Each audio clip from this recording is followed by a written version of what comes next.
하나님께서 이스라엘 백성들을 이집트 종살이에서 해방을 시키십니다. 한 민족이 노예 생활을 하다가 민족 전체가 그 노예로부터 해방되어 나오는 이런 일은 인류 역사 가운데 전무후무한 일입니다. 하나님의 초자연적인 능력을 통해서 하나님의 구원을 경험하면서 이스라엘 백성들이 이제 홍해를 건넙니다. 바다가 갈라지고, 우리 할렐루야 찬양대는 참 선곡을 잘하시는 것 같습니다. 가사도 너무 은혜가 되고, 그 바다가 반석이 되게 하고 그 바다 위를 하나님이 걷게 하셔서 이스라엘이 이제 출애굽을 통해서 시내산까지 출애굽 3개월 만에 도착을 합니다. 시내산에서 하나님께서 십계명 율법을 주시고 성막을 건축할 수 있게끔 상세한 설계도를 주십니다. 그리고 이제 성막이 완성되는데 그때가 출애굽 2년 1월 1일입니다. 그리고 출애굽 2년 2월 20일 이스라엘 백성들이 드디어 시내산을 출발해서 가데스 바네아로 행진을 하고, 그 가데스 바네아에서 12명의 정탐꾼을 파송해서 가나안 땅을 탐지하게 합니다. 우리가 잘 아는 대로 12명의 정탐꾼 가운데 10명이 불신앙을 드러내면서 이스라엘 백성들은 무려 38년 동안 광야에서 방황을 합니다. 그래서 출애굽 1세대는 애굽에서 나올 때 20세 이상 된 사람들은 여호수아와 갈렙 외에 광야에서 다 죽습니다. 그리고 이제 출애굽 2세대들을 여호수아가 이끌고 요단강만 건너면 가나안에 입성을 하는 그런 상황입니다.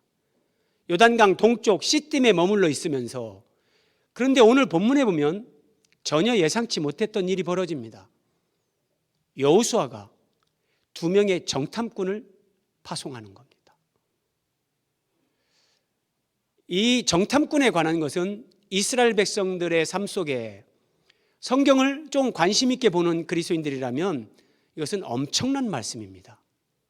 자, 이 여리고 정탐에 어떤 의미가 있는지 오늘 본문을 보면서 함께 말씀을 듣겠습니다. 먼저 정탐꾼을 여리고에 파송한 목적이 뭔가 우리는 생각해야 됩니다. 눈의 아들 여호수아가 시딤에서 2사람을 정탐꾼으로 보내며 그 땅과 여리고를 엿보라 그럽니다. 자, 여러분, 우리가 성경을 보면서 한 번씩 생각을 해야 됩니다. 분명히 이스라엘 백성들은 38년 전에 12명의 정탐꾼을 파송하고 10명의 불신앙, 그들의 불신앙적인 보고를 들으면서 거기에 부안해동하면서 함께 불신앙을 드러냈던 이스라엘 백성들은 광야에서 비참한 종말을 맞이했습니다. 그래서 정탐꾼 이 단어만 들어도 아마 지금 시딤에 머물러 있는 이스라엘 백성들에게는 트라우마, 정탐이란 말만 들어도 정말 이건 조심해야 된다. 우리가 여기서 또 잘못했다가는, 불신앙을 드러냈다간 우리는 가나안에 들어가지 못한다, 뭐 이런 생각을 할 수 있겠죠. 그리고 여호수아는 하나님이 택한 지도자입니다. 그가 믿음이 없어서 정탐꾼을 파송하는 게 아닙니다. 하나님은 여호수아를 통해서 왜 여리고에 정탐꾼을 파송했을까요? 자, 정탐꾼 파송의 목적을 우리가 확인하는 방법이 2가지가 있습니다. 첫 번째, 정탐꾼을 보내서 얻은 것이 무엇인가, 이걸 성경을 통해서 확인하면 됩니다. 2번째, 정탐꾼을 만약에 안 보냈으면 잃게 되는 것이 무엇인가, 이것을 성경을 통해서 확인하면 답이 나옵니다. 자, 2명의 정탐꾼을 파송했는데 여리고를 정탐하고 돌아온 정탐꾼 2명은 여리고에 갔더니 여기 뭐 지형지물이 어떠합디다, 여기 군사적 동향이 어떠하더라, 이런 지리적 군사적 정보를 가지고 온 것이 전혀 없습니다. 굳이 하나 얻은 것이 있다면 기생 라합을 만나서 그의 신앙 고백을 듣고 온 것입니다. 좀 이상하죠? 정탐을 왜 보냈냔 말이에요. 자, 두 번째, 정탐꾼이 가지 않았다면 그러면 잃게 되는 것은 무엇인가? 이상하게도 이스라엘 백성들이 정탐을 보내지 않았다면 잃게 되는 것은 기생 라합입니다. 정탐꾼과 라합이 얘기를 주고받으면서 라합의 신앙을 확인하고, 라합의 믿음이 오늘 본문에 보면 대단한 믿음으로 나옵니다. 그래서 하나님이 이스라엘에게 이 땅을 주셨다, 나는 그걸 믿는다, 라합이 고백을 하고 이제 두 정탐꾼이 언약을 합니다. 그래, 그러면 네가 우리를 숨겨주고 끝까지 이 비밀을 지켜주면 우리가 여리고를 진격할 때 너와 너의 가족들을 살려주겠다. 그렇게 언약을 하고, 언약대로 여호수아 6장 25절에 보면 라합 집에 붉은 줄을 내리고 그 집안에 있었던 라합과 그의 가족들은 다 구원을 받습니다. 그러니까 역으로 정탐을 보내지 않았다면 이스라엘 백성들이 잃게 되는 것은 라합입니다.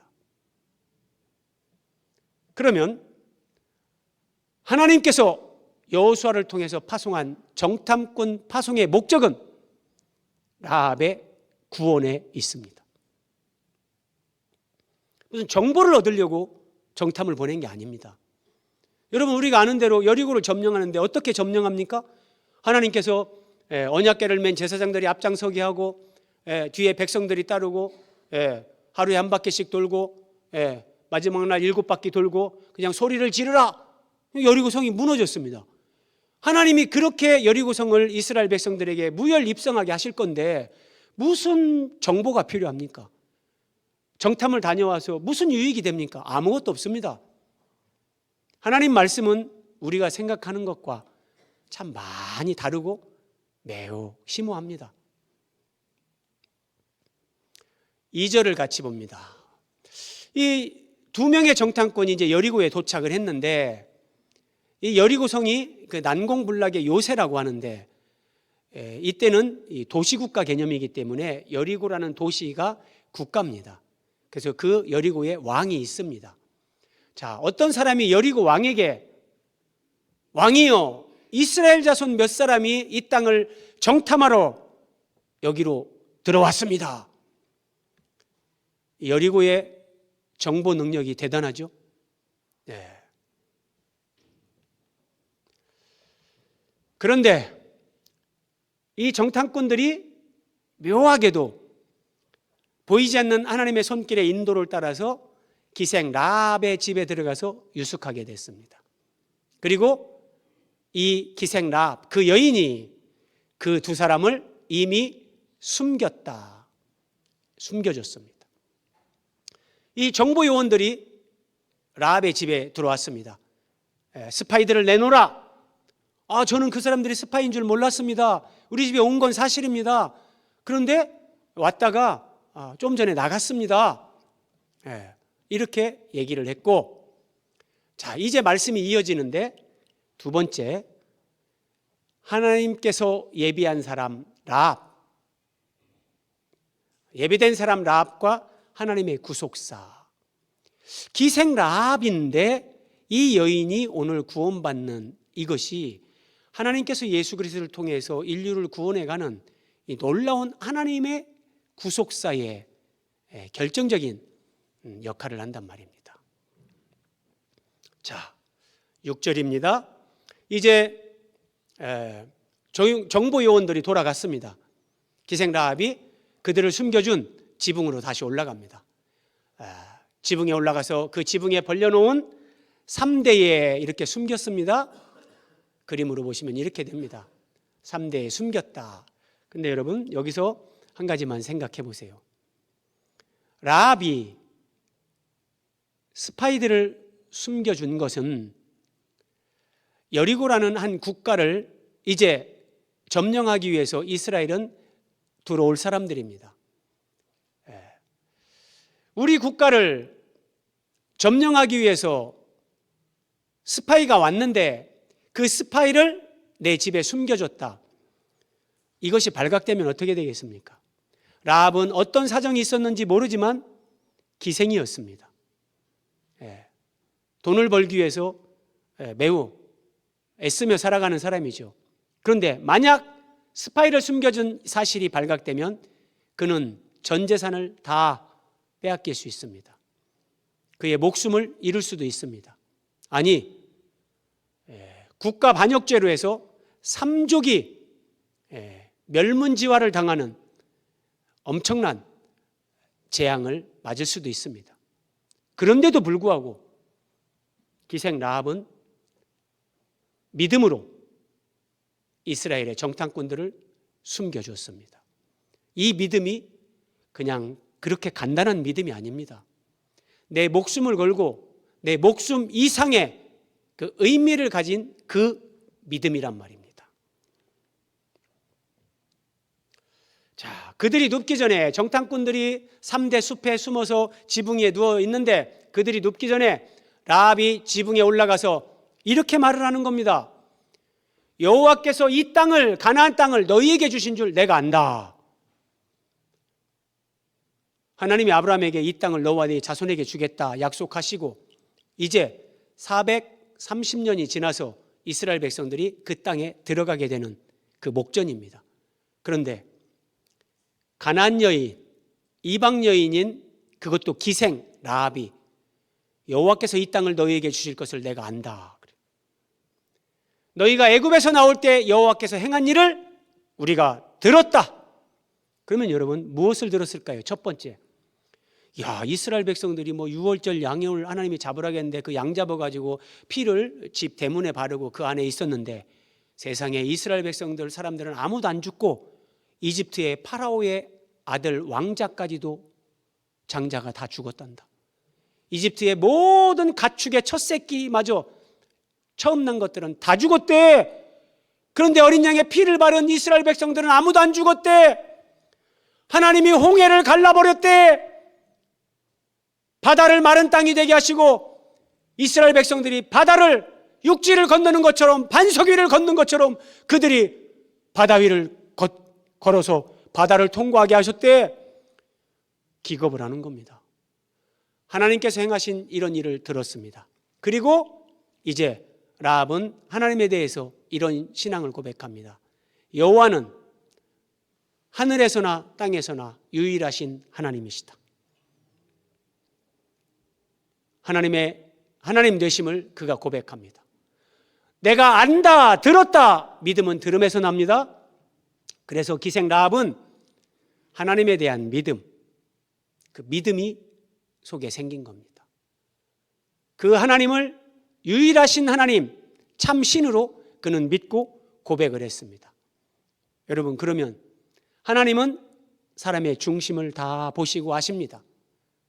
기생 라합, 이제까지 살아온 삶이 어떠했는지 사람들은 그를 비난했겠지만 그의 마음속에 자리 잡은 하나님을 향한 그 믿음, 하나님은 그 믿음을 보고 라합을 구원하기 위해 정탐꾼을 보낸 겁니다.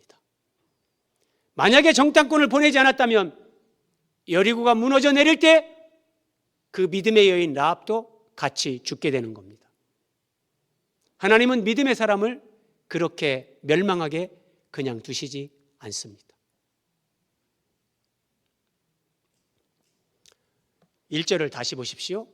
여호수아가 두 사람을 정탐꾼으로 보내며 가서 그 땅과 여리고를 엿보라 하매, 여리고를 엿보라, 라라는 단어를 씁니다.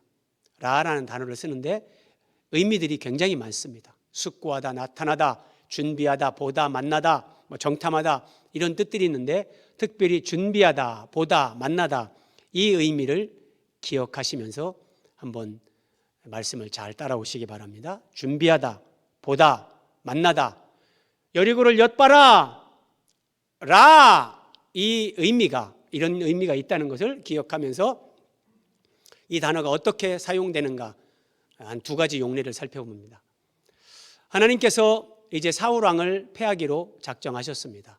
그리고 사무엘을 보내서 베들레헴 이새에게 내가 너를 보낸다.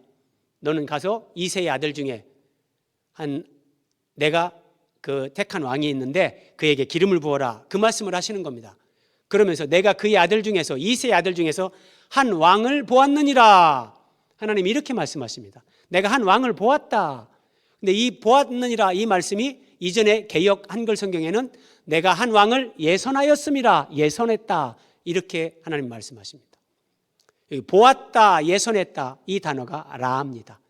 여리고를 엿봐라, 엿보라 정탐꾼에게 말씀하셨죠.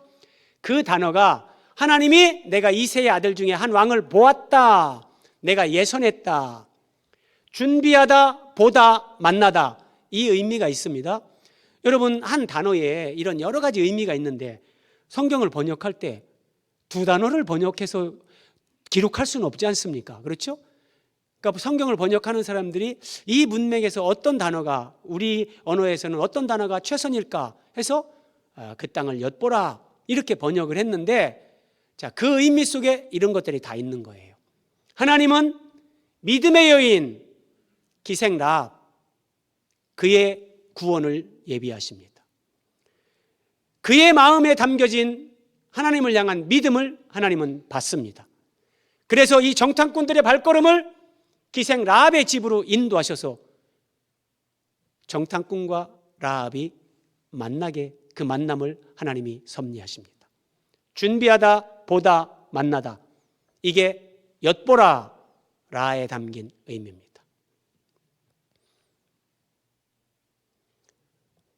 아브라함이 이삭을 데리고 모리아산에 오릅니다. 이삭이 나무를 지고 이제 아브라함이 이삭과 함께 횃불을 들고 모리아산을 올라가는데 이삭이 아무리 생각해도 이상합니다. 번제를 드리러 모리아산에 간다고 하는데 번제를 드릴 양이 없는 겁니다. 아버지, 여기 번제에 사용할 나무와 불은 있는데 양은 어디 있습니까? 그때 아브라함이 하는 말입니다. 내 아들아, 번제할 어린 양은 하나님이 자기를 위하여 친히 준비하시리라. 여기 준비한다 이 단어가 라, 여리고를 엿보라, 엿보라 한 그 단어와 같은 단어입니다. 하나님은 한 사람의 구원을 준비하십니다. 오늘 우리가 이 자리에 앉아 있는 것, 내가 믿음이 좋아서 내가 여기에 와서 앉아 있는 게 아닙니다. 하나님이 정탐꾼의 발걸음을 라합의 집으로 인도하셔서 라합을 만나게 하시는 것처럼 그 누군가를 내가 만나게 그렇게 섭리하시고 그 사람을 통해 예수 그리스도 복음을 듣게 하시고 교회를 소개받게 하고, 그러면서 지금 우리는 여기에 있는 겁니다. 하나님은 그렇게 준비하시고, 하나님은 내 중심을 보셨고, 하나님은 나에게 그런 만남을 주선하시고 섭리하셔서 하나님의 구원을 이루어 가십니다. 그러니까 기생 라합을 정탐꾼이 만난 것은 결코 우연이 아니란 겁니다. 하나님의 철저한 섭리, 하나님의 인도하심, 하나님의 뜻과 계획 안에서 이 만남과 지금 정탐꾼 파송, 이 모든 일이 이루어지고 있는 겁니다. 자, 기생 라합이 하나님을 믿고 구원을 받는데 하나님의 큰 구원 역사, 이 구속사에 기생 라합이 어떻게 쓰임받는가 보십시오. 마태복음 1장 5절 예수님의 족보입니다. 살몬은 라합에게서 보아스를 낳고, 보아스는 룻에게서 오벳을 낳고, 오벳은 이새를 낳고, 이새는 다윗 왕을 낳으니라. 라합은 다윗 왕의 고조 할머니가 됩니다. 라합은 예수님의 족보를 잇는 사람이 됩니다. 하나님이 하시는 일은 참으로 신묘막측합니다. 라합은 기생이었는데, 사람들이 전부 다 손가락질하던 사람이었는데, 그는 믿음으로 예수님이 오시는 길을 예비하는 사람으로 쓰임받습니다. 이것이 하나님께서 여리고에 정탐꾼을 파송하는 구속사적인 의미입니다. 우리가 예수님을 믿고 구원받은 것은 내가 믿음 생활하다가 죽어서 천국 가는 거, 그걸 포함하지만 그것이 전부다가 아닙니다. 구원받은 나를 통해서 하나님은 예수님이 이 땅에 다시 오실 길을 예비하는, 우리 각 사람이 라비 예수님의 족보에 올라가는 것처럼 우리가 하나님의 생명책에 기록될 뿐만 아니라 우리의 삶과 우리의 믿음과 순종을 통해서 예수님이 다시 오실 길을 예비하는 그런 일에 쓰임받는 사람들로 하나님은 우리를 사용하기를 원하십니다. 자, 정탐꾼들의 입장에서 한번 생각해 보십시오. 여호수아가 선발을 했겠죠. 특별히 두 사람. 이 정탐꾼은 여리고에 들어가는 순간 거기에서 붙잡히면 어떤 고문을 당할지, 어떻게 팔다리가 잘릴지, 어떻게 죽을지 모르는 겁니다. 정탐꾼으로 간다는 것은 자기 목숨을 하나님 앞에 내어놓는 것입니다. 라합은 기생으로 얼마나 돈에 대한 집착이 있겠습니까? 그런데 스파이를 숨겨준 것이 발각되면 자기의 전 재산 몰수당하고 죽을 수도 있습니다. 전 재산과 목숨을 걸고 정탐꾼들을 숨겨주고 하나님의 일에 협력을 합니다. 이런 사람들의 헌신, 이런 믿음의 사람들의 충성, 그것으로 예수님의 족보가 이어져 왔고, 그래서 오늘 우리가 그 예수 그리스도를 믿고 이 자리에 있는 것입니다. 우리 한 사람 한 사람이 지금 이 예배당에 앉아서 예배를 드리고 있다는 이 사실은 누군가 우리의 구원을 위해 이렇게 헌신했고 기도와 눈물과 수고를 하나님 앞에 바쳤다는 그런 증거입니다. 그렇기 때문에 우리는 내가 구원받은 은혜를 안다면 우리도 이렇게 하나님 앞에 헌신하고 하나님 앞에 쓰임받는 삶을 살아야 됩니다. 자,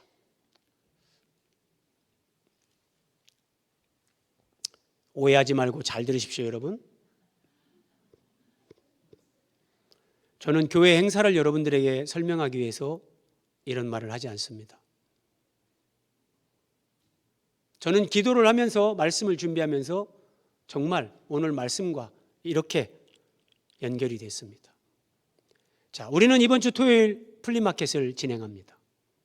사람들이 볼 때는 야, 베델교회 바자회 한데 한번 가볼까? 이렇게 얘기합니다. 사람들은 정탐꾼을 파송할 때 그래, 무슨 여리고에 대한 정보를 얻어오라고 보내는 거겠지. 근데 그게 아닙니다. 플리마켓은 단순한 바자회가 아니라 하나님의 구원 계획의 일환입니다. 여러분, 정탐꾼이 가가지고 기생 라합이 구원받고 그 기생 라합이 예수님의 족보에 올라갈 거다? 아무도 생각하지 못합니다. 그런 상상조차 할 수 없습니다. 자, 플리마켓에 아이고 막 목사님이 절에 강조하고 막 셀리더가 얘기하니 그래 막 알았다.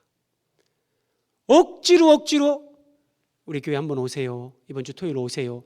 했는데 그 사람이 왔어요. 그것이 계기가 돼서 그 사람이 예수님을 믿게 돼요. 그 사람이 예수님의 족보에 올라가는 것처럼 예수님이 이 땅에 다시 오실 길을 예배하는 일에 하나님 앞에 참으로 귀하게 쓰임받는 사람이 될 것을 우리는 아무도 모릅니다. 우리는 아무도 모릅니다. 플리마켓은 이런 하나님의 구원 계획의 접촉점이 됩니다. 자, 그래서 여러분, 플리마켓 전단지입니다. 사무실 앞에 있고 사무실 안에 많습니다. 마음이 전혀 내키지 않는 사람은 안 해도 됩니다. 근데 나도 정말 하나님 앞에 순종해보자. 그런 사람들은 사무실에 가셔서 많이 가져가십시오. 그리고 사람들에게 나눠주십시오. 평소에 사실 여러분 교회로 사람들을 초대하는 거, 전도하는 게 얼마나 어렵습니까? 근데 이런 플리마켓을 통해서 얼마나 좋은 기회입니까? 하나님이 우리에게 주신 특별한 기회입니다. 그리고 여러분, 교회 사무실에서 이런 상품권을 팝니다. 1,000원짜리, 5,000원짜리, 10,000원짜리. 여러분, 지금 제가 돈 얘기하는 것처럼 들리십니까? 내가 한 영혼의 구원을 위해, 주님과 복음을 위해, 이렇게 하나님이 플리마켓이란 장을 마련하시고 사람들을 초대해서 구원하기 원하시는 이런 하나님의 구원 계획 안에, 여러분, 우리는 자기 지갑을 열고 돈을 쓸 줄 알아야 됩니다. 여기서도 인색하고 여기서도 내가 돈을 쓰지 못한다면 그것은 참으로 하나님 앞에서 정말 인색한 겁니다. 여러분이 저 티켓을 사서 물품을 많이 사라는 얘기가 아닙니다. 저 티켓을 사서 여러분들이 정말 초대하고 싶은 사람, 전도하고 싶은 사람, 저 사람이 교회에 와서 예수님을 만나면 좋겠다고 생각되는 사람에게 그냥 주십시오. 우리는 다 거저 받았으니까 거저 주십시오. 사람들이 깜짝 놀랄 겁니다. 10,000원짜리 이게 몇 장이요? 아이고, 3장, 5장? 뭐야? 이 사람 왜 이래? 돈을 좋아하지 않는 현대인들은 없습니다. 그런데 그 돈을 나를 위해 쓰지 않으면서 그렇게 상품권을 사서 나눠주면서 그거 받은 사람들은 반드시 옵니다. 이거 토요일 날 안 가면 쓸모없대. 그리고 하나님은 그런 것을 그렇게 접촉점으로, 도구로 사용하십니다. 그리고 또 하나, 교회 사무실에 여러분 이런 전도지가 준비되어 있습니다. 우리 교회 전도지의 안에 종량제 쓰레기 봉투가 들어가 있습니다. 10리터짜리 개당 350원입니다. 우리 교회 어느 셀에서 지체들이 자발적으로 이게 일어났습니다. 내가 100개를 사서 교회 전도지를 넣어서 사람들에게, 만나는 사람들에게 줘야 되겠다. 그래서 그 셀에서 나도 해야 되겠다. 그렇게 시작이 됐습니다. 그러다가 어떤 사람이 이번 플리마켓에 나는 500장을 내가 사서 해야 되겠다. 여러분, 500장 작은 돈 아닙니다. 그랬더니 옆에 있던 사람이 자기 지갑을 열어서 현금을 다 냈습니다. 나도 참여하겠다. 하나님은 이렇게 하십니다. 여러분들에게 종량제 봉투를 사라고 하지 않습니다. 뜻이 있는 사람들은 사무실에 뭐 그렇게 하셔도 되지만 준비된 것을 갖다가 정말 여러분들이 기도하면서 성령께서 마음을 주는 그 사람들에게 그렇게 주면서 플리마켓에 초대를 하시고 전도를 하는데 활용하시라는 겁니다. 정탐꾼이 가서 기생 라합이 구원받을 걸 누가 알았으며 기생 라합이 예수님의 족보에 올라갈 것을 누가 알았습니까? 우리가 아이고 뭐 작년에도 했는데 금년에도 플리마켓 하는가 보지. 아닙니다. 아닙니다. 라합은 예수님의 족보에 올라갔습니다. 그가 예수님을 믿고 구원받은 겁니다. 아니, 목사님, 라합이 어떻게 예수님을 믿었단 말입니까? 라합은 예수님을 믿고 구원받았습니다. 그 내용을 한번 확인해 봅니다. 히브리서 11장 31절, 믿음으로 기생 라합은 정탐꾼을 평안히 영접하였으므로 순종하지 아니한 자와 함께 멸망하지 아니하였다. 자, 믿음으로 영접했다, 기생 라합이요. 그리고 믿음으로 영접한 것을 순종이라고 얘기합니다. 믿음으로 순종했다, 이 얘기입니다. 믿음은 순종과 동의어입니다. 동전의 양면입니다. 한쪽이 믿음이라면 뒤쪽은 순종입니다. 그래서 믿음과 순종은 하나입니다. 그래서 믿음으로 영접하고 믿음으로 순종해서 기생 라합은 구원받았다. 히브리서 기자가 이렇게 해석을 해주고 있습니다. 자, 야고보서 말씀을 하나만 더 봅니다. 기생 라합이 사자들을 접대하여 다른 길로 나가게 할 때에 접대했다 그러면 음식을 조금 이렇게 공개한 거, 그 정도로 생각을 하는데 그렇지 않습니다. 행함으로 의롭다 하심을 받은 것이 아니냐. 기생 라합이 사자들을 접대해서 의롭다 하심을 받았다 이럽니다. 여러분, 성경에서 의롭다 함을 받는다는 것은 정말 위대한 겁니다. 자, 먼저 한번 보십시오. 기생 라합이 사자들을 접대했다. 이 접대했다는 원어적 의미가 영접하다, 환대하다. 그러니까 정탐꾼들을 영접하고 그들에게 환대를 한 겁니다. 잘 대접을 하고 그들을 숨겨주고 안전하게 귀환할 수 있도록 도와준 겁니다. 자, 그런데 이것을 가리켜서 라합이 행함으로, 그래, 행함으로 의롭다 하심을 받은 것이 아니냐. 성경에서 의롭다함을 받는다, 의롭다, 이런 표현은 쉽게 얘기하면 이런 겁니다. 아담이 범죄 후에 모든 사람은 죄인입니다. 그냥 죄 가운데 태어나고 죄 가운데 살다 죄 가운데 죽는 게 인생입니다. 근데 가끔 어떤 사람들은 자기 내면을 성찰하면서 나는 이 고뇌로부터 탈피하고 싶다. 나는 이 인간의 어떤 이런 본능적인 욕망으로부터 나는 벗어나고 싶다. 수행하고 고행하고 노력하는 사람들도 있습니다. 하루에 쌀을 3톨에서 7톨만 먹으면서 수행을 하는 사람들이 있습니다. 그냥 뼈와 가죽만 남습니다. 앙상하게 마릅니다. 그렇게 하면서 뭔가 진리에 도달해 보려고 노력하는 사람들도 있습니다. 그러나 인간은 안 됩니다.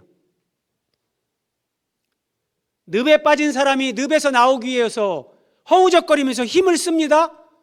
힘을 쓸수록, 내가 노력할수록 자기 몸은 늪 속으로 더 빠져 들어갑니다.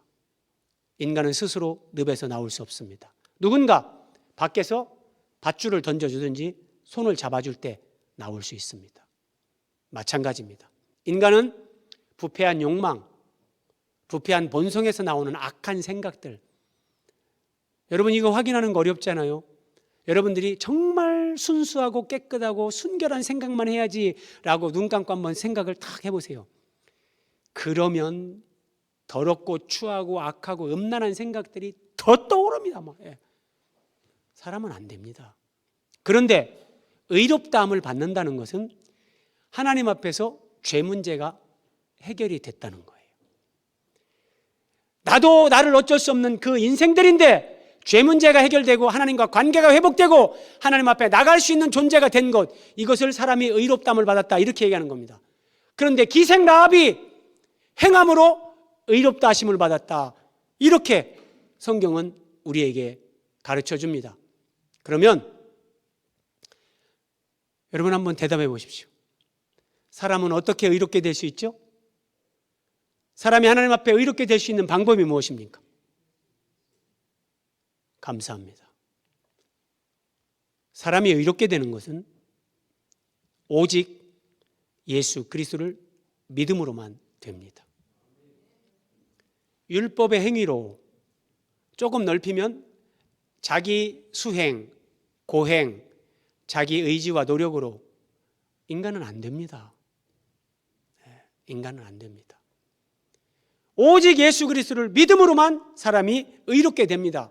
그래서 갈라디아서 2장 21절에서 바울이 이렇게 말합니다. 만일 사람이 의롭게 되는 것이 율법으로, 인간의 행위나 노력으로 그것이 가능하다면 예수님은 헛되이 죽었다.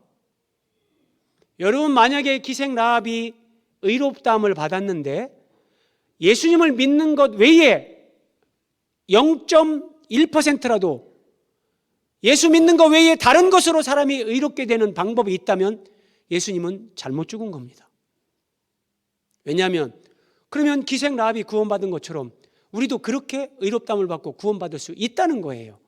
근데 기생 라합이 의롭다함을 받은 것, 구원받은 것은 예수 그리스도를 믿음으로 구원받은 겁니다. 그거 외에 인간은 방법이 없습니다. 그러면 아니 라합은 어떻게 예수님을 믿었단 말입니까? 예수님은 라합보다도 거의 한 1400년 뒤에 이 땅에 오시는데 어떻게 예수님을 믿었단 말입니까? 여러분, 첫사람 아담은 예수님을 믿고 구원받습니다. 아브라함은 예수님을 믿고 구원을 받습니다. 다윗은 예수님을 믿고 구원을 받습니다. 구약의 모든 성도들은 예수 그리스도를 믿고 구원받습니다. 어떻게 해요? 구약의 사람들은 하나님이 언약하신 이 땅에 오실 예수 그리스도를 믿고 구원받습니다. 자, 우리는 어떻게 구원받습니까? 이 땅에 오셔서 십자가 구속을 이루신 그 주님을 믿고 구원을 받습니다. 예수님 탄생 전이나 탄생 후나 똑같이 오실 그리스도를 믿고 구원받고 오신 그리스도를 믿고 구원받고 오실 그리스도를 바라보면서 믿음 생활하는 겁니다. 자, 그러면 이렇게 논리적으로 연결이 됩니다. 이 참 정말 절묘한 말씀입니다. 예수님이 제자들을 파송하면서 하시는 말씀입니다. 너희를 영접하는 자는 나를 영접하는 것이요 나를 영접한 자는 나를 보내신 아버지를 영접하는 거다. 예수님이 이렇게 말씀하셨습니다. 자, 그러면 지금 이스라엘 백성들이 출애굽을 해서 가나안 땅에 들어가기 직전입니다. 출애굽 시작은 유월절 어린 양으로 시작됩니다. 유월절 어린 양은 결국은 예수 그리스도입니다. 그렇죠? 유월절 양 대신 그리스도의 십자가 보혈로 우리가 구원을 받습니다. 자, 홍해를 건널 때 고린도전서 10장 4절에 뭐라고 합니까? 바다에서 세례, 침례를 받았다. 이게 그리스도와 함께 세례를 받는 것. 이스라엘 백성들이 르비딤 반석에서 생수를 마셨는데 그 반석이 그들을 따르는 그리스도다.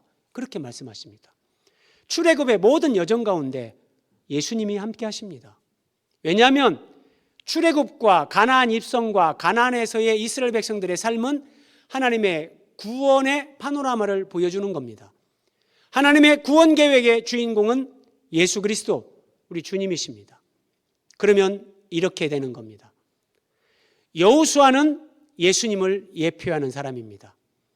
여러분, 그 구약 성경은 이스라엘 백성들이 사용하는 히브리어로 기록이 됐단 말이에요. 그런데 이 히브리어로 기록된 구약 성경을 최초로 이제 헬라어로 번역을 합니다. 그것을 이제 70인경이라 그러는데 여호수아를 헬라어로 최초로 번역을 하면서 이게 예수, 그렇게 번역이 됩니다. 그러니까 여호수아는 예수님을 예표하는, 이스라엘 백성들을 가나안에 데리고 들어가서 그들에게 안식을 주고 구원의 삶을 살게 하는, 하나님의 백성의 삶을 살게 하는 예수 그리스도를 예표적으로 보여주는 인물이 여호수아입니다. 그런데 여호수아가 정탐꾼을 파송했습니다. 예수님이 제자들을 파송한 겁니다. 여호수아가 파송한 정탐꾼을 라합이 영접했습니다. 예수님이 보낸 제자들을 라합이 영접합니다. 너희를 영접하는 자는 나를 영접하는 것이다. 그래서 예수 그리스도께서 보내신 주님의 사자들, 주님의 제자들, 그들을 라합이 영접했기 때문에 라합은 예수 그리스도를 영접하는 것이 됩니다.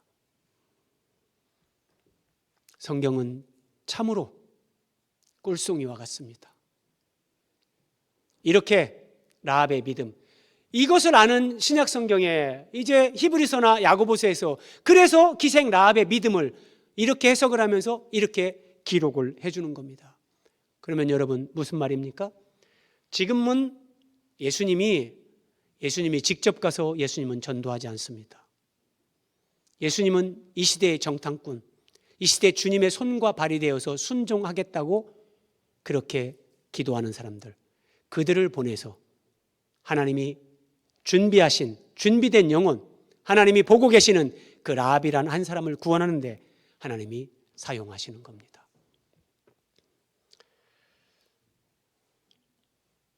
정탐꾼과 충분한 대화를 마친 기생 라합이 정탐꾼들에게 한 가지 요청을 합니다. 내가 너희를 선대하였은즉 너희도 내 아버지의 집을 선대하라. 여호와로 내게 맹세하고 내게 증표를 내라. 증표를 달라고 합니다. 너희들이 이제 요단을 건너와서 여리고를 정복할 건데 그때 나와 내 아버지 집을 다 살려주겠다는 언약의 표를 달라, 이렇게 얘기한 겁니다. 그때 정탐꾼들이 이렇게 말합니다. 이 라합의 집이 여리고 성벽 높은 곳에 있었거든요. 자, 너희 집 창문에 붉은 줄을 매라. 이렇게요. 이렇게 붉은 줄을 매달아라. 그리고 네 부모와 형제와 가족을 다 그 집에 들어가게 하라. 그리고 누구도 네 집 문을 나가지 못하게 하라. 만약에 그 집 문 밖에 나갔다가 본의 아니게 이스라엘 사람들에 의해서 죽더라도 그거는 방법이 없다. 우리 책임 아니다. 그 붉은 줄을 매달고 그 집에만 있으라. 그리하면 누구도 죽지 않고 하나님이 너희들을 구원하는 거 우리가 약속한다. 자, 근데 여러분, 성경의 일관성을 한번 보십시오. 6월절, 출애굽기 12장 6월절 밤, 이스라엘 백성들이 애굽에서 나오던 그 밤, 하나님은 이렇게 말씀하셨습니다. 6월절 어린 양을 잡아라. 그리고 그 피를 문 인방과 좌우 설주에 뿌려라. 예. 우슬초라는 풀잎에 어린 양, 6월절 어린 양 피를 적셔서 이렇게 뿌리기도 하고 바르기도 합니다. 자, 문 설주, 문의 양쪽에 기둥입니다. 인방 그 가운데 이렇게 걸쳐진 거, 여기를 인방이라고 합니다. 저기 그림처럼 이렇게 6월절 어린 양의 피를 발랐습니다. 그리고 하나님이 하시는 말씀, 아침까지 한 사람도 자기 집 문 밖에 나가지 말라. 정탐꾼들이 라합에게 구원의 방도를 가르쳐 준 것과 6월절 밤에 하나님이 이스라엘 백성들에게 가르쳐 주신 구원의 길이 똑같습니다. 6월절 어린 양의 피를 인방과 문설주에 뿌려라. 너희 집에 6월절 어린 양의 피와 같은 붉은 줄을 매달아 내려라. 그리고 모든 가족들은 6월절 어린 양 피가 발라진 그 집 문 밖으로 나가면 안 된다. 아무도 나가지 않았습니다. 그래서 이스라엘 백성들의 장자는 아무도 안 죽었습니다. 그 밤에 이집트 파라오의 아들도 죽습니다. 짐승들, 가축들의 첫 새끼도 다 죽었습니다. 그런데 이스라엘만 6월절 양이 대신 죽고 다 구원을 받았습니다. 하나님은 이렇게 동일하게 일하십니다. 자, 그랬더니 기생 라합이 붉은 줄을 창문에 매니라. 오늘 말씀은 여기까지입니다. 이것을 여러분 머릿속에 한번 그려보십시오. 여리고 성의 높은 위치에 있는 라합의 집에서 붉은 줄이 창문으로 이렇게 내려져 있습니다. 6월절 어린 양의 피가 발라진 이스라엘 백성들의 집 대문을 죽음의 사자가 볼 때마다 여기에 피가 발라져 있네. 그리고 6월 넘어갑니다. 붉은 줄이 내려진 기생 라합의 집, 장차 이 땅에 오실 예수 그리스도께서 골고다 언덕 십자가에서 흘리실 그 보혈, 언약 안에 거하는 것이 피가 발라진 집 안에 거하는 것이고, 붉은 줄이 내려진 그 집 안에 머무는 것이 하나님의 언약의 말씀 안에 거하는 것입니다. 이제 예수 그리스도 안에서 그 보혈의 공로와 은혜를 인정하고 믿음으로 사는 사람들, 그들을 하나님이 책임지시고 그들의 걸음걸음을 인도하십니다. 여러분, 라합을 구원하시는 하나님의 주권적인 섭리, 정탐꾼들이 거기에 연결되는 것 하나하나를 생각해 보십시오. 우리가 구원받고 여기에 있는 것, 우리의 인생 어떤 것도 우연이 없습니다. 지금도 하나님은 우리의 삶 가운데 그렇게 섭리하시고 역사하시고 하나님의 구원을 우리의 삶 가운데 다 이루어가고 있습니다. 믿음으로 이런 하나님의 일하심을, 하나님의 손길을 바라보십시오. 그리고 나 한 사람 현실에 매몰돼서 원망 불평으로 살지 마시고 눈을 열어서 하나님이 어떻게 일하시는가를 보십시오. 그러면 감사와 찬양이 일어날 겁니다. 그 감사와 찬양과 감격으로 하루하루를 살아가십시오. 그러면 내가 기생 라합처럼 부족한 사람일지라도 주님 오실 길을 예배하는 일에 귀하게 쓰임받는 사람으로 하나님이 우리의 삶을 존귀하게 하고 영광스럽게 하실 겁니다. 기도하겠습니다.